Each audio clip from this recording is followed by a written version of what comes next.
أعوذ بالله من الشيطان الرجيم بسم الله الرحمن الرحيم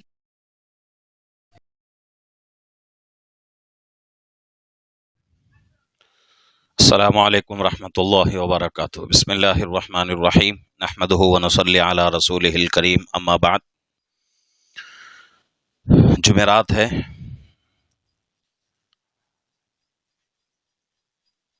سوال جواب کی مجلس شروع ہو رہی ہے۔ کچھ سوالات آئے تھے جن کا جوابات دینا ہے۔ پہلا سوال یہ ہے کہ نماز کی حالت میں قیمتی سامان چوری ہو جانے کے ڈر سے نماز توڑنا کیسا ہے؟ نماز کی حالت میں یعنی کہ کوئی آدمی نماز پڑھ رہا ہے، اس کا قیمتی سامان رکھا ہوا ہے، درمیان میں کوئی آ گیا اور آ کر اس کا قیمتی سامان چوری کر کے بھاگ رہا ہے، تو ایسی حالت میں مجبوری میں نماز توڑ کر اپنے سامان کی حفاظت کر سکتے ہیں۔ حکم تو یہ ہے کہ قیمتی سامان ہے، پہلے سے اس کی حفاظت کی جائے۔ اگر اتفاق سے بھول گیا، ایسے ہی بازو میں رکھ کر نماز پڑھ رہا ہے، درمیان میں کوئی چوری کر کے بھاگ رہا ہو، تو نماز توڑ کر ہم اپنے سامان کی حفاظت کر سکتے ہیں اور اس کے بعد پھر نماز دہرا سکتے ہیں۔ اسی طریقے سے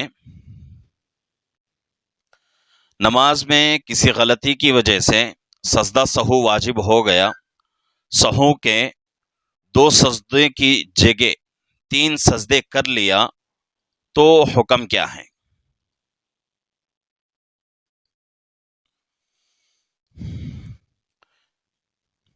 دوسرا سوال، نماز میں کسی غلطی کی وجہ سے سجدہ سہو واجب ہو گیا۔ سجدہ سہو کب واجب ہوتا ہے وہ پچھلے ویڈیو میں نے اس کی وضاحت کر دی ہے۔ تو کسی غلطی کی وجہ سے سجدہ سہو واجب ہو گیا، تو واجب ہونے کی وجہ سے سجدہ سہو واجب ہونے کے بعد ایک طرف سلام پھیر کر 2 سجدے ادا کرتے ہیں، اس کو سہو کے سجدے کہا جاتا ہے۔ تو کوئی بندہ نماز میں غلطی ہو گئی، ایک طرف سلام پھیر کر 2 سجدے کرنے کی جگہ 3 سجدے کر لے، تو حکم کیا ہے؟ تو اس کا جواب یہ ہے کہ سہو کے 2 ہی سجدے ہیں، تیسرا سجدہ کرنا یہ ضروری بھی نہیں ہے۔ اگر کر لیا کوئی بھول کر، اس کی وجہ سے نماز میں کوئی فساد پیدا نہیں ہوتا، اور تیسرا سجدہ کرنے کی وجہ سے نماز میں کچھ گڑبڑی نہیں ہوتی، نماز ہو جائے گی۔ اسی طریقے سے اور ایک سوال ہے کہ محرم کی پہلی تاریخ کو حضرت عمر بن خطاب رضی اللہ عنہ کے نام سے وہ تاریخ منائی جاتی ہے، تو وجہ کیا ہے اس کی؟ تو اس کی وجہ یہ ہے کہ حضرت عمر رضی اللہ عنہ محرم کی پہلی تاریخ کو ہی آپ کی شہادت ہوئی تھی، اس وجہ سے لوگ جو ہیں یہ کرتے ہوں گے، لیکن شریعت کے اندر یہ سب جائز نہیں ہے۔ اب محرم کے اندر دوسرے بھی جو ہے منکرات کیے جاتے ہیں، جیسے کہ پنجے اٹھانا، اور اسی طریقے سے اور بھی 10 محرم کو لے کر جن جو چیزیں کی جاتی ہیں، وہ تمام کی تمام چیزیں غلط ہیں۔ تو جس طریقے سے محرم کی 10 تاریخ کو جو چیزیں کی جاتی ہیں حضرت حسین رضی اللہ عنہ کے نام سے، تو وہ چیزیں غلط ہیں، تو اسی طریقے سے یہاں حضرت عمر رضی اللہ عنہ کے نام سے بھی پہلی تاریخ منانا یہ بھی جائز نہیں ہے،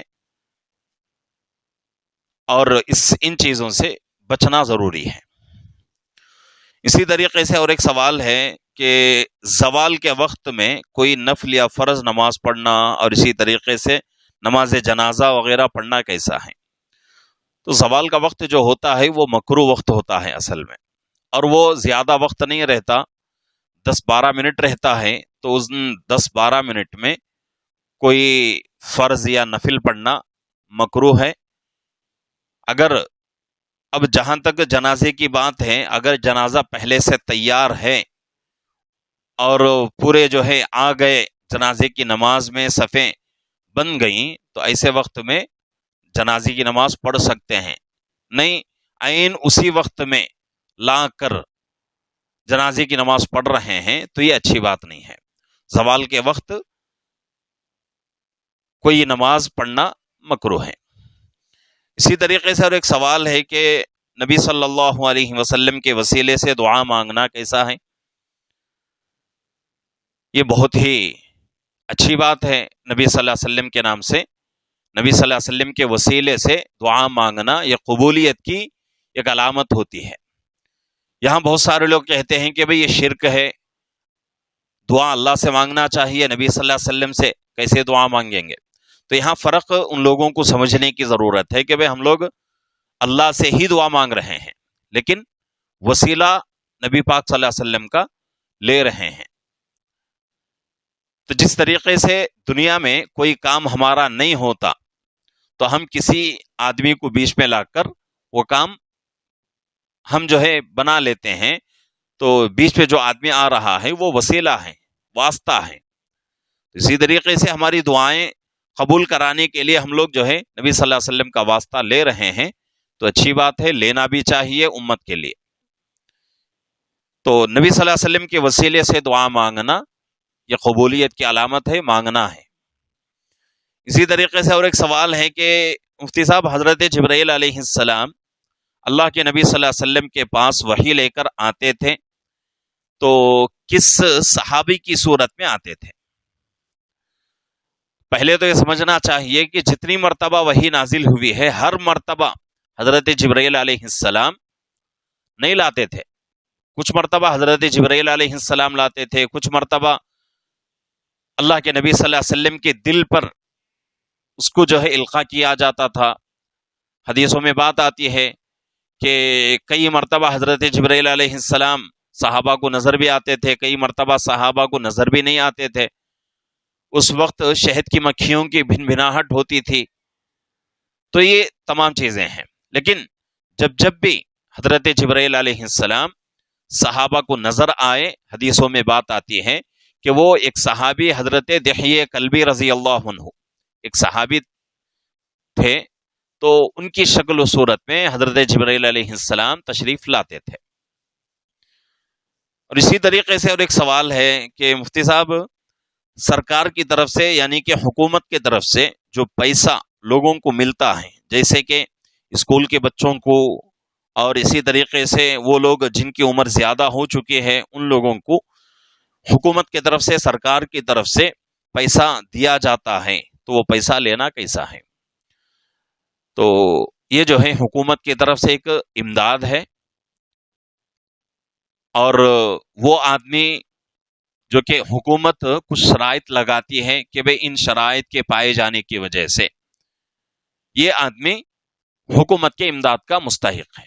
اگر واقعتاً اس کے اندر وہ شرائط پائی جاتی ہیں تو وہ آدمی بغیر کسی مضائقے کے حکومت کا وہ پیسہ لے سکتا ہے، اس کے لیے حلال ہے، جائز ہے، اور حکومت اس کو جو ہے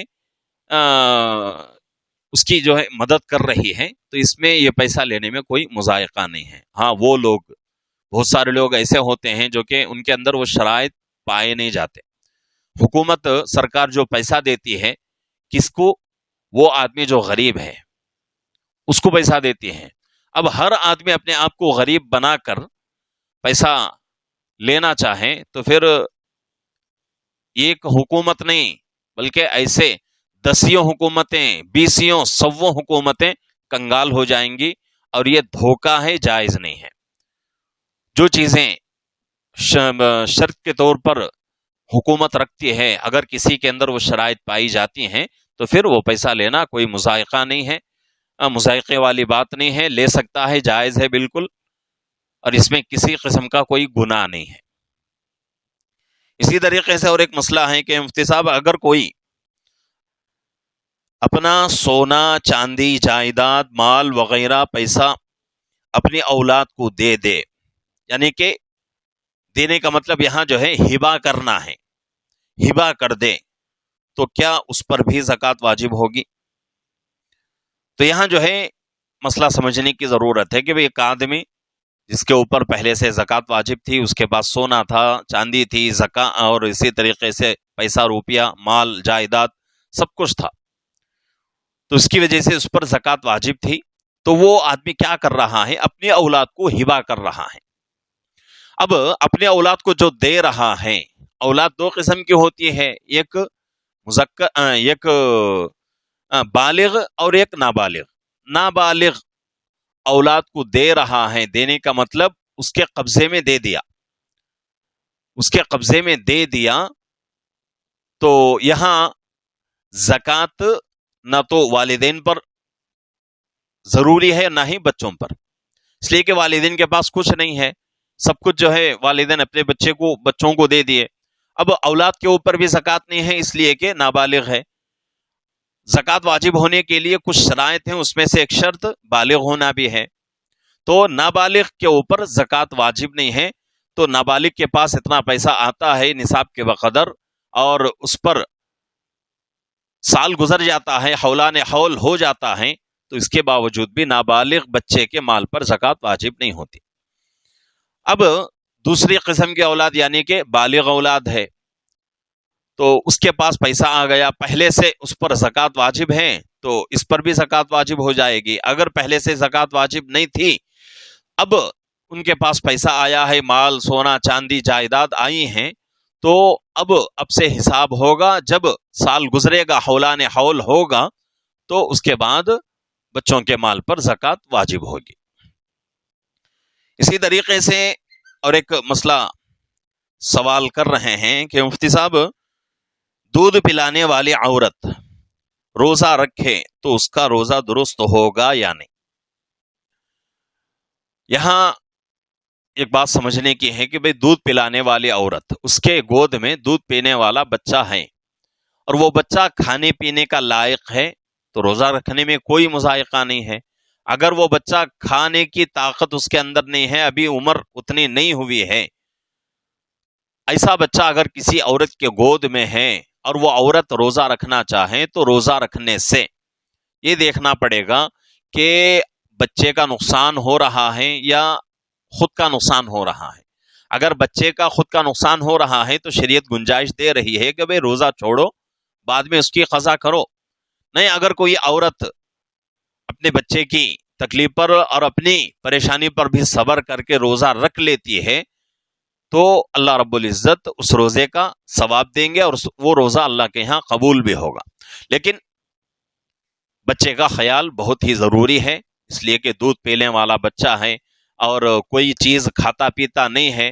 اگر ایسی عورت روزے سے رہے گی تو کچھ وقت تک تو دودھ تو آئے گا، بعد میں جو ہے دوپہر کے بعد سے کچھ گھنٹے گزرنے کے بعد سے بچہ بھوکا ہو جائے گا، جس کی وجہ سے بچے کو تکلیف ہوگی۔ تو ایسی عورتوں کے لیے بہتر یہ ہے، جب شریعت گنجائش دے رہی ہے تو روزہ چھوڑیں، اپنے بچے کا پیٹ بھریں، بعد میں اس کی قضا کر لیں۔ اسی طریقے سے اور ایک سوال کر رہے ہیں کہ مفتی صاحب میں شک کی بیماری میں مبتلا ہوں، استنجے کے لیے جاتا ہوں، تھوڑی دیر کے بعد شک ہو جاتا ہے کہ دھویا ہوں یا نہیں دھویا ہوں، نجاست سے پاک ہوا یا نہیں، اس کے بارے میں وضاحت فرمائیں۔ تو اصل میں مسئلہ جو ہے پاکی ناپاکی کا شک کے اوپر نہیں رہتا، بلکہ غالب گمان پر رہتا ہے۔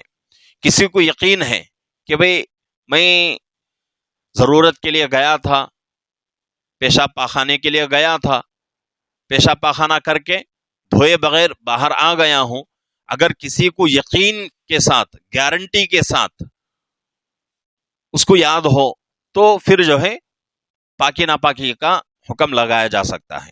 نہیں، اگر کسی کو شک کی بیماری ہے، تو آج کل بہت سارے لوگوں کو جو ہے یہ شک کی بیماری آ رہی ہے، بہت سارے لوگ جو ہے اس کا شکار ہو رہے ہیں، اللہ سب کی حفاظت فرمائے۔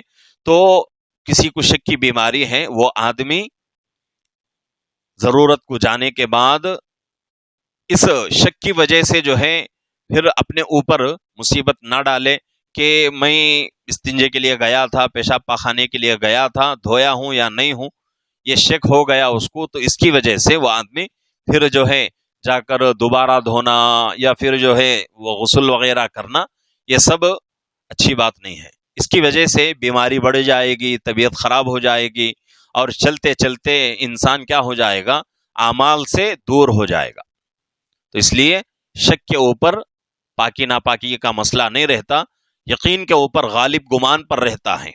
تو کسی کو اگر یقین کے ساتھ معلوم ہے کہ میں استنجے کے لیے گیا تھا، پیشاب پاخانہ کر کے ویسے ہی اٹھ کر آ گیا، دھویا نہیں ہوں، تو وہ آدمی جو ہے کیا کرے، بعد میں جا کر دھو لے اور اپنا کپڑا وغیرہ صاف کر کے پھر تازہ وضو کر کے نماز وغیرہ پڑھے۔ اسی طریقے سے اور ایک مسئلہ ہے کہ مفتی صاحب، زکوٰۃ کے پیسے سے غریب مریض کا علاج کرانا کیسا ہے؟ کوئی مسلمان ہے اور زکوٰۃ کا پیسہ لینے کے لیے مسلمان ہونا شرط ہے۔ کوئی مسلمان ایسا ہے جو غریب ہے اور کوئی مالدار مسلمان اس کو جو ہے زکوٰۃ کے پیسے سے اس کا علاج کرانا چاہیں تو شریعت کے اندر اس کی گنجائش ہے، کرا سکتا ہے، لیکن اس کے لیے شرط کیا ہے کہ بھئی زکوٰۃ کا جو پیسہ ہے وہ پیسہ اس کے ہاتھ میں دے کر اس کو مالک بنا دیا جائے۔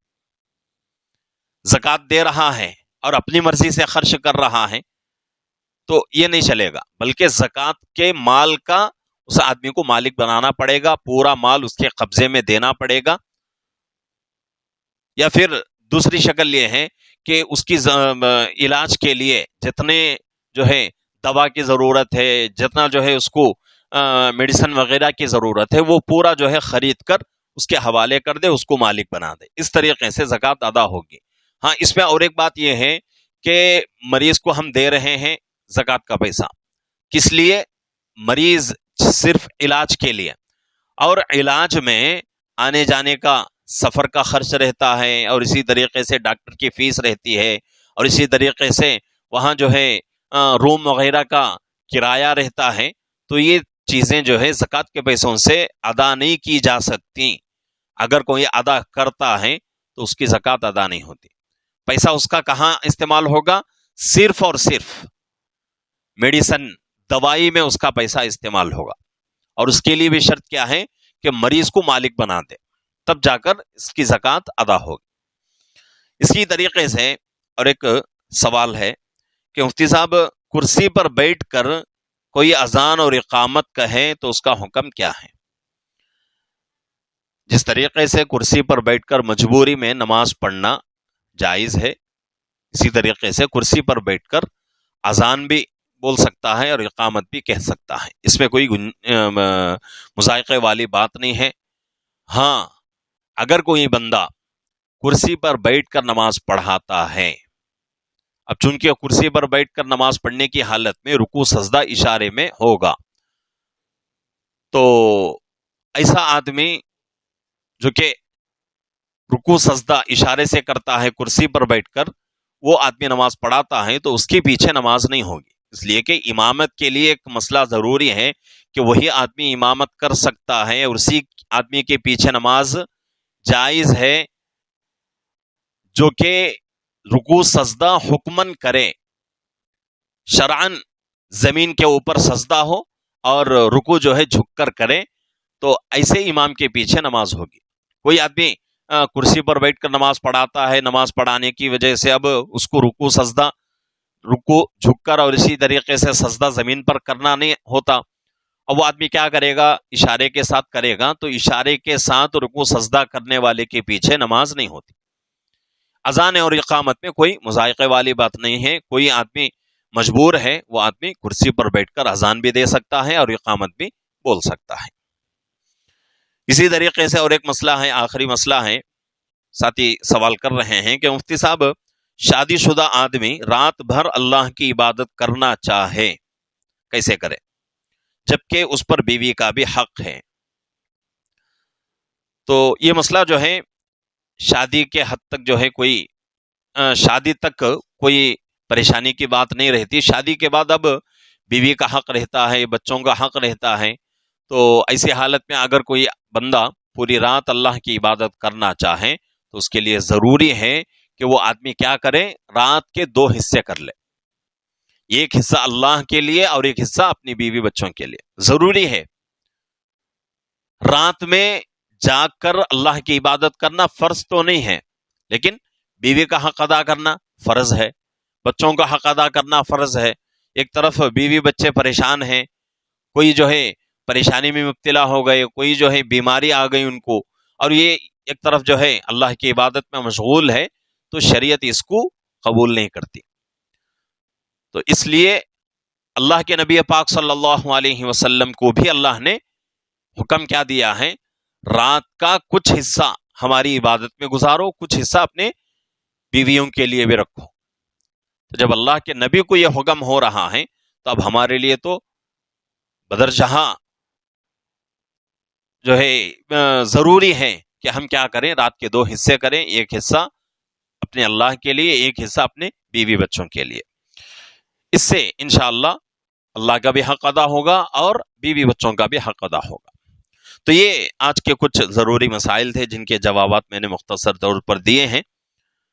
آپ میں سے بھی کسی کا کوئی مسئلہ ہے تو آپ جو ہے کامنٹ کے ذریعے سے بھی سوال کر سکتے ہیں، اور اسی طریقے سے واٹس ایپ کا نمبر بھی ہے ہمارا، اس پر بھی جو ہے آپ سوال کر سکتے ہیں۔ اس سے جب آپ سوال کریں گے تو انشاءاللہ آپ کے سوال کا تسلی بخش جواب دیا جائے گا۔ اللہ رب العزت سے دعا ہے کہ اللہ رب العزت ہم تمام کو ہر مسئلہ قرآن حدیث کی روشنی میں حل کرنے کی اور اس پر عمل کرنے کی اللہ ہم سب کو توفیق عطا فرمائے، آمین۔ وآخر دعوانا ان الحمد للہ رب العالمین۔ السلام علیکم ورحمۃ اللہ وبرکاتہ۔